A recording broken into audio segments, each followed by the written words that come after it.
So, to anyone watching this situation, it might be very obvious at this moment in time that we could be very much heading for a no deal Brexit. Now, this would absolutely be an awful outcome for the UK. It would. It would involve job losses. It would cause huge damage to us at a time where we really, really, really don't need it. And it would also, more importantly, be perceived as a complete political failure by Johnson and by a lot of the Brexiteer Tory MPs as well. They'd absolutely get it in the neck when they clearly stood on a manifesto commitment to get a deal. So, and bear in mind, if they do try and turn around and blame the EU, which is inevitably what they're going to try and do, the EU is not at fault here. This has been very, very clearly and very open in a very public way the fault of our own Conservative Tory government. That is completely on them. It is their fault. No one has stood in their way. They have a very huge and clear majority. It is their fault. And, so for this, the idea that we are heading for a no deal, is still, it's still there on the table, but I'm going to have to sort of agree with the article we're going to go through here, which is written by Ian Dunt in politics.co.uk, and I can't disagree with him that doing a deal is still in favour. So I think at the last minute, we will not see the EU cave, because the EU's got no reason to cave, to be honest, despite what the Brexiteers say. It will be the UK that caves.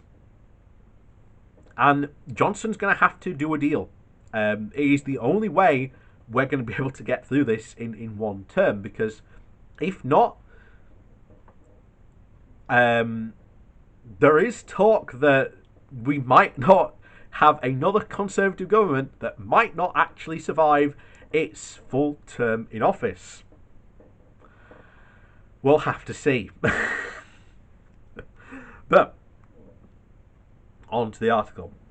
So, a deal is still the most likely outcome.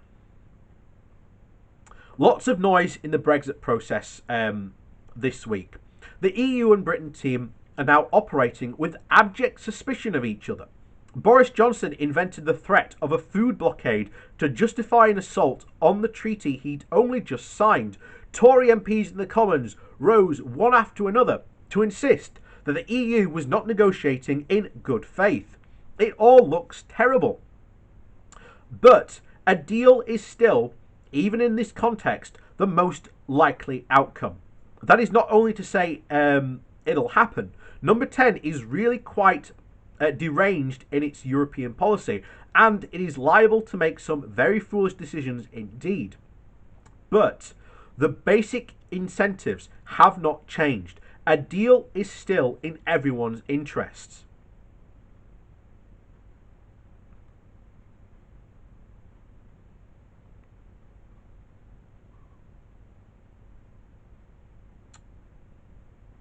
Hang on. There we go. There we go. So, for the EU, no deal is a failure. It is not the kind of failure they want to be associated with. And that doesn't mean they're going to trip over their red lines. But they will likely put this week's antics into the domestic showboating category. And they will offer compromises. Indeed, they already have done, if it gets a deal over the line. The same must ultimately be true for the UK.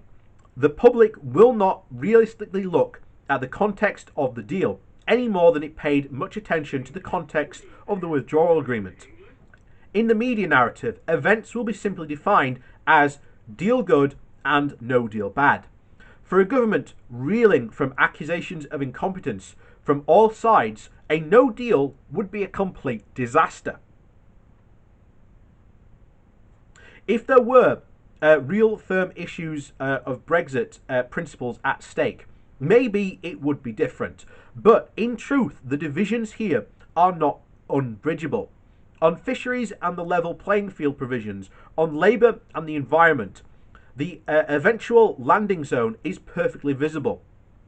It's state aid that is the problem. The EU has implicitly backed down for asking for full EU law and European Court of Justice jurisdiction when it asked the UK to provide the details of its envisioned state aid regime. Now it's up to the UK to actually provide it. In reality, all it needs to do is hand the Competitions and Markings Authority act under the same operating principles now. And why wouldn't they do that? The existing state aid regime is flexible and fair. During COVID, for instance, it is bent with the requirements of the period. There's nothing in stopping Britain from achieving economic success. Would the government really throw away the chance of a deal just for that? It seems inconceivable. Not on the basis of reason, but on the basis of its own interests. Anyone on the Remain side of the debate should also want a deal.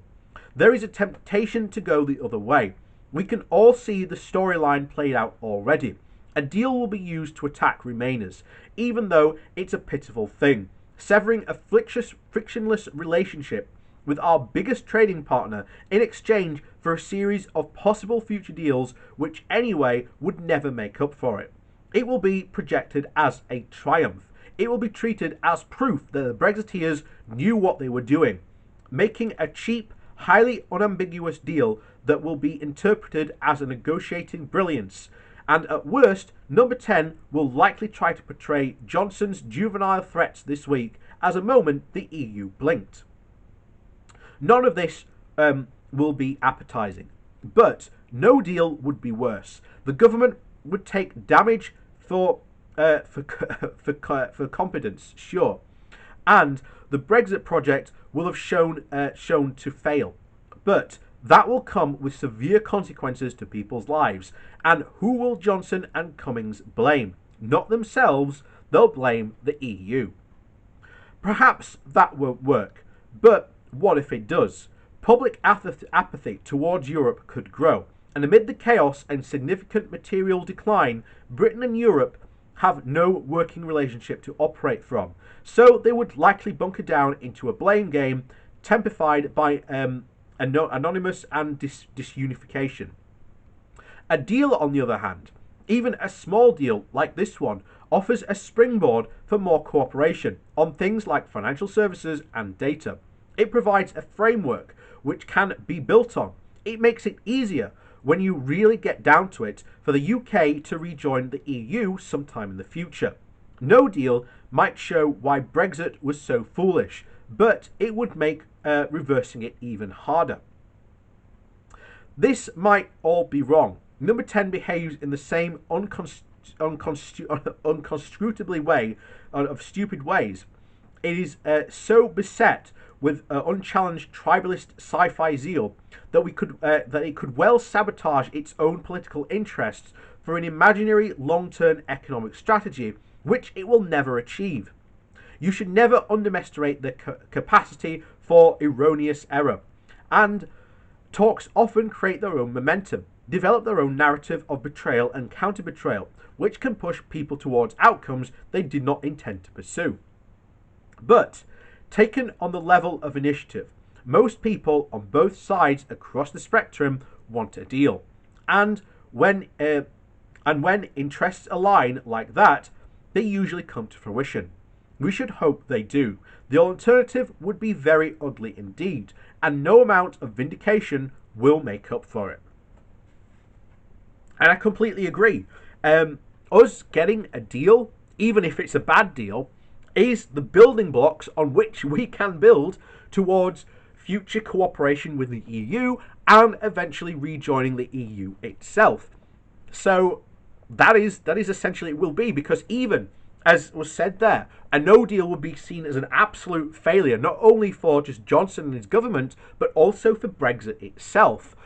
While that is definitely the case for a no deal, if we did get a deal, this would essentially do is this just highlights the fact that, oh, we've got these, but hang on, there's all this other stuff that we're not getting that we used to get.